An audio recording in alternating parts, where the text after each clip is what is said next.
Depuis toujours, le CHC est résolument engagé dans la voie de la qualité et de la sécurité pour le patient. La recherche de la qualité implique des équipes fortes, soudées, solidaires. L'aéronautique a une très large expérience de la prise en charge de la gestion des risques et des facteurs humains. C'est pourquoi nous avons pris la décision d'être accompagnés dans notre démarche par des experts de l'aviation civile. Les objectifs de la direction des quartiers opératoires, ça a toujours été d'améliorer la qualité et la sécurité des soins rendus aux patients. Channel 3 Whiskey Victor, apron, guten Morgen, Channel 3 Whiskey Victor, Starlet for support command. 60, element ready for taxi.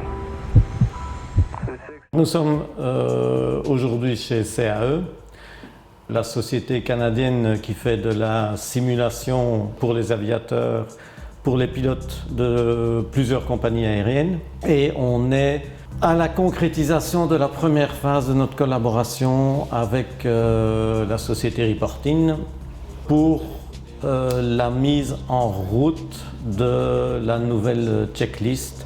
Reportin, eh bien, c'est un groupe de pilotes qui sont tous instructeurs et qui aujourd'hui essayent de partager dans d'autres mondes que le leur expérience. Ils vont travailler sur 3 choses avec nous. La première, c'est travailler sur la checklist. Le deuxième volet de leur collaboration, ça sera le travail en équipe.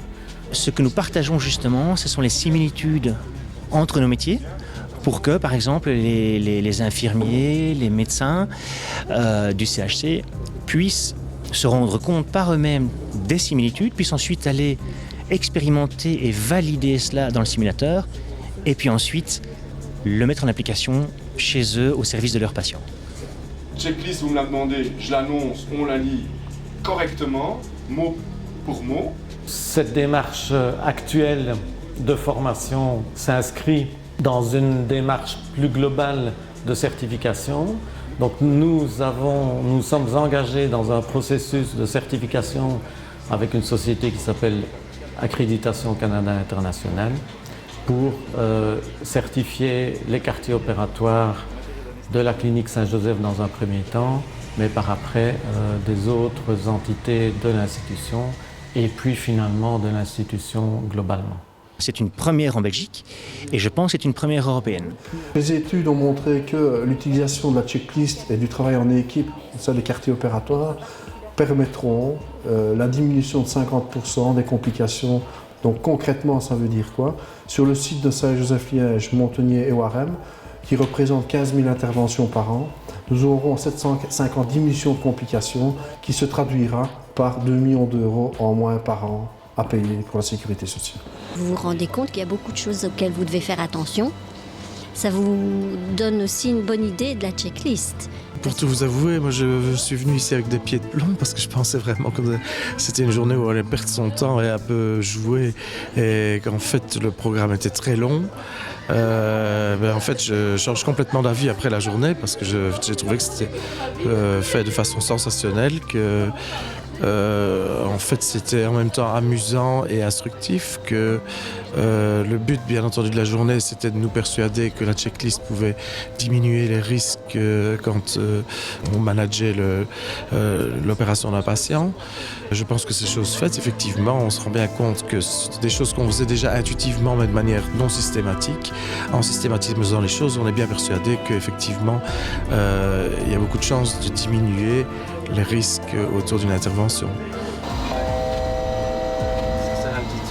Tout le monde est rentré enchanté, franchement, pour dire.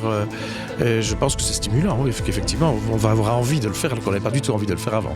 Auparavant, on travaillait de manière plutôt individualiste, où chacun réalisait sa checklist à un moment précis dans son coin. Et ici, on a appris justement à travailler en équipe. Installation correcte, on va vérifier. Oui, plaque bistouri, elle est squeeze droite. Une infirmière était parfois, une jeune infirmière réticente de faire une remarque à un anesthésiste ou à un chirurgien, de poser une question en disant je ne connais pas l'intervention, que va-t-il se passer? Et ici, tout le monde est vraiment à l'aise de discuter de tout ce qui peut se rencontrer lors de l'intervention. C'était extrêmement important d'établir le parallélisme qu'il peut y avoir entre l'aviation civile et notre métier au bloc opératoire et s'apercevoir que des mesures de sécurité qui sont indispensables en aviation civile le sont finalement tout autant dans ce que nous faisons. Même si les conditions sont un peu différentes, il y a quand même énormément de similitudes, notamment en ce qui concerne le travail d'équipe. Les gens qui étaient réfractaires au départ participent vraiment activement maintenant à cette checklist et ça fait vraiment plaisir à voir. Alors, les petits exemples qu'ils nous ont apportés sur les crashs d'aviation civile étaient très parlants par rapport à ce qu'on retrouve au bloc opératoire.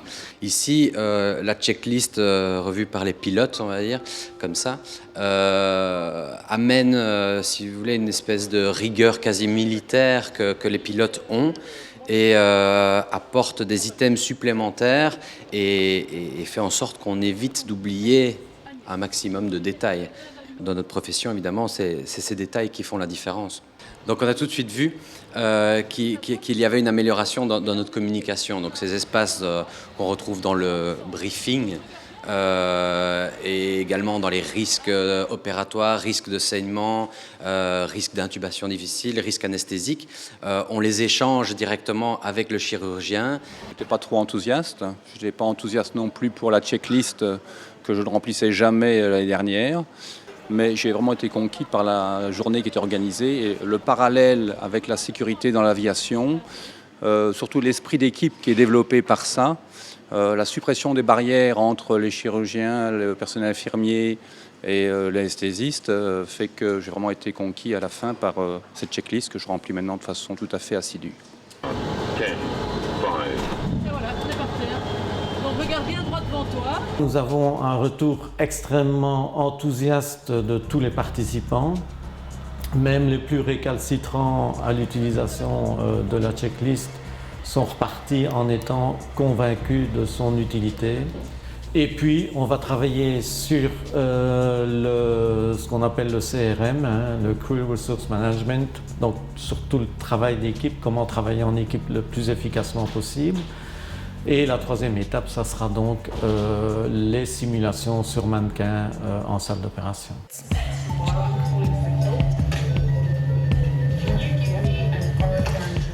Établir une communication, une collaboration entre tous les membres de l'équipe, puisque on avait montré que cette collaboration, ce travail d'équipe, ce CRM, permet de réduire les complications de 50% au niveau chirurgical. La mise en pratique et le maintien de ces pratiques au jour le jour, il va falloir qu'on aille vers la troisième étape de notre plan, c'est-à-dire faire des exercices de simulation. L'erreur, elle fait partie de la nature humaine, c'est inhérent à la nature humaine, d'accord ? Mais on a installé des filets de sécurité pour pouvoir prévenir ces erreurs et pour pouvoir les corriger. L'objet de la formation CRM, c'est de partager avec les équipes médicales du CHC toute une série de concepts qui sont liés à ce qu'on appelle les facteurs humains, c'est-à-dire la manière dont, en tant qu'individu ou en tant que membre d'une équipe, nous interagissons les uns avec les autres pour identifier les faiblesses, les menaces liées à ce fonctionnement et mettre en place des stratégies pour y répondre efficacement. Des problèmes liés à la gestion des situations de crise. Donc ça, c'est une demande spécifique du CHC. Nous avons développé en collaboration avec l'équipe TECOF une procédure à mettre en place lors d'un appel à l'aide pour que tout le monde soit bien au courant au fait du rôle des autres personnes dans l'équipe. C'est un aspect des choses que je ne connaissais pas bien effectivement en médecine parce que ce n'est pas abordé de façon habituelle et il est clair que les facteurs humains sont une cause importante d'accidents et la façon de réagir face à des problèmes est très importante et c'est ce qu'on voit un petit peu dans la formation CRM. Moi je suis très enthousiaste. Ça c'est certain, mais je pense que la plupart des personnes seront intéressées par ces démarches parce que c'est des choses qu'on peut vivre à tout moment. Très constructif, beaucoup d'échanges entre les différents partenaires, anesthésie, chir et au niveau de l'équipe infirmière avec qui je travaille.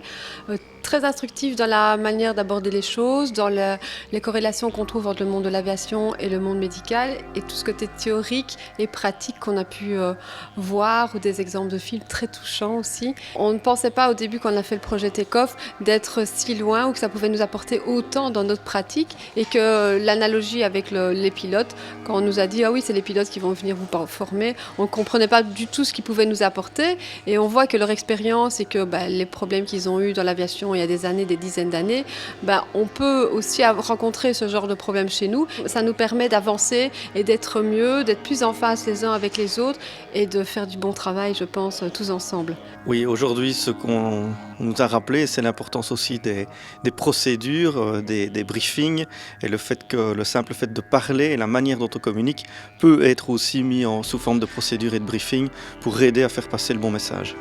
Les procédures ne sont pas particulièrement compliquées, c'est parfois simplement une séquence de lettres qui nous rappelle un petit peu dans quel ordre il faut faire les choses. Je pense que la pratique va d'elle-même prouver l'efficacité et qu'au bout du compte, ça deviendra quelque chose de normal. Critical desaturation, 2 minutes. Quelque part, ça va rendre les intervenants beaucoup plus rapides dans les échanges et donc forcément dans les réactions. Ils insistent vraiment sur quelles sont les conséquences que peuvent avoir les facteurs humains un peu dans la gestion d'un bloc opératoire et surtout la gestion des difficultés qu'on peut rencontrer dans un bloc opératoire. Ils nous ont permis d'approcher des outils qui vont nous permettre peut-être de diminuer l'influence de ces facteurs humains, qui permettent de structurer un petit peu la transmission d'informations, de structurer surtout comment on prend les choses en charge et de donner à chacun son rôle. Et je pense que l'étape suivante qui va être très intéressante, c'est la simulation sur mannequin, qui va nous permettre de maîtriser ces outils, et en tout cas de les intégrer de façon à ce qu'ils deviennent plus automatiques. Et c'est à ce moment-là seulement qu'on sera vraiment efficace avec une transmission de l'information qui sera optimale pour gérer le problème.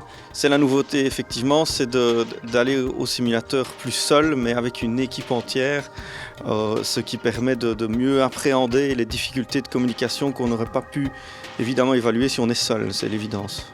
Et je pense que ça ouvre des portes, simplement par le fait que les différents intervenants du bloc opératoire se parlent, pour qu'au moment où il y a un problème, la communication persiste, alors que peut-être qu'avant elle était moins présente. Une fois qu'on sort de cette formation, on se rend compte de l'importance qu'elle peut avoir et de la sécurité qu'elle amène aux patients. Et on peut même s'étonner qu'elle ne soit pas légalement obligatoire dans tous les blocs du pays. Et donc, on est assez heureux et fiers d'être dans une institution qui nous permet d'avoir une sécurité supérieure aux obligations légales.